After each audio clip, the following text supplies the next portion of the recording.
world. Hello, the world. I've got a plan. I've got a plan from God. I've got a plan. Woohoo! We rejoice, okay?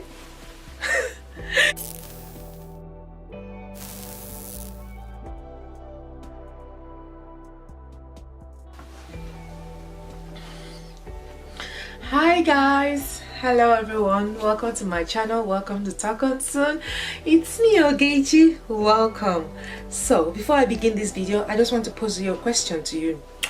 What do you do when you feel like you have plan that God has given you? What do you do when you have this exciting thing to do and you're ready to do it? What do you do when you want to make the spiritual journey to change from grievous sin to righteousness? What do you do when you want to try and become more healthy? Okay, hi guys. As I mentioned, I'm Ogechi. Welcome to Talk On Soon. Talk On Soon simply means talking sense. Okay, talking sense, and I talk sense into religious, social, and lifestyle. No, well, not lifestyle, but like give general advice on life issues.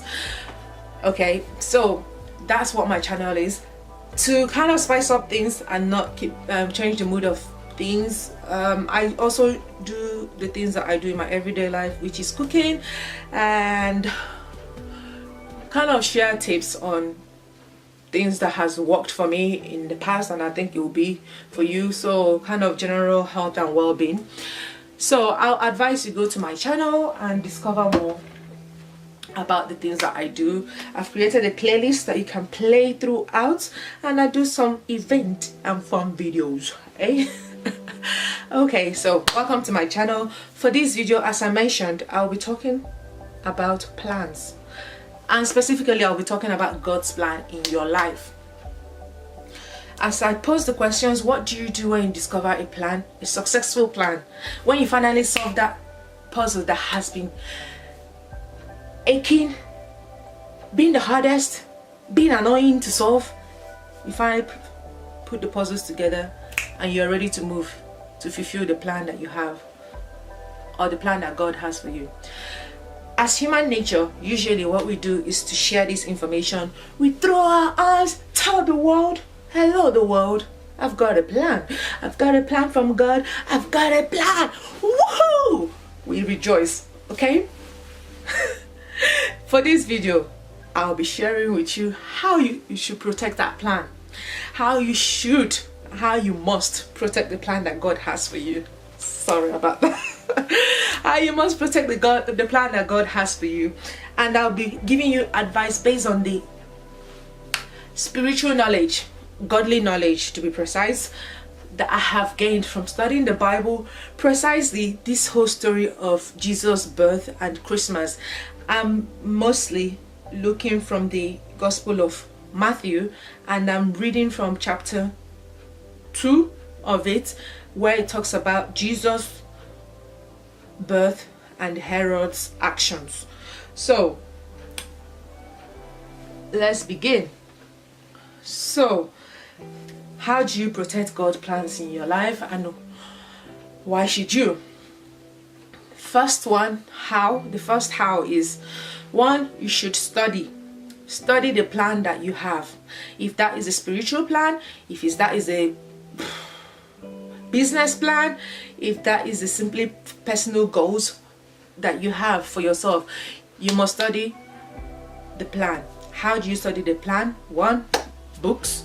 Two, look at lives of people that have lived the plan that you're going to live, or some people that have lived similar plan, potentially not exact, but have done similar things in the same area. Three is to look at yourself, to look at your skills, qualities, and things that you've done before that could help you achieve this plan. And fourth is to look at your life experiences. Why are you trying to make this change? Why are you trying to fulfill this plan? When you study these areas, you will first of all gain the knowledge and full confidence on knowing whether you are able to fulfill this plan or not. Second, you will know the obstacles and things that you could face that could hinder you or promote you to fulfill the plans. So it will help you discover your strengths and weaknesses. The second one is must expect. Expectation in the Bible is one of the things that stopped so many prophets from fulfilling the plans that God has for them. Okay, lack of expectation, lack of hope, or loss of hope was the major reason why Abraham never reached the promised land. Moses died on the way. Many people stopped trusting. Only very few continued and fulfilled. Okay, so you must expect that your plan will be fulfilled.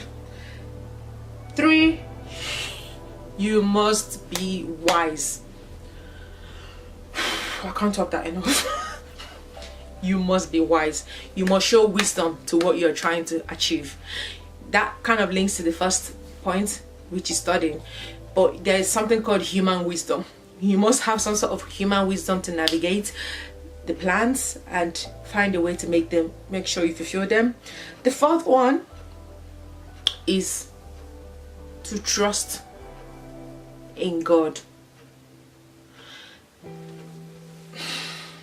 The trust is ever so important, because once you stop trusting in God, you lose hope. When you lose hope, you don't try and fulfill your plan. When you stop trusting in God, you start doing it by yourself. When you start doing it by yourself, you start making mistakes. And when you start making mistakes, you lose hope. And when you lose hope, you don't fulfill the plan. You see, trust in God, trust in His ability to help you fulfill the plan that He has for you. Intertwines or interlinks every point I'm going to make in this video. So another thing that you need to be doing is to find confirmation that this is actually what God has planned for you to do. So another one is you need to be obedient. You need to be obedient even when it's hard, when it seems crazy. You need to be obedient. And most important one is to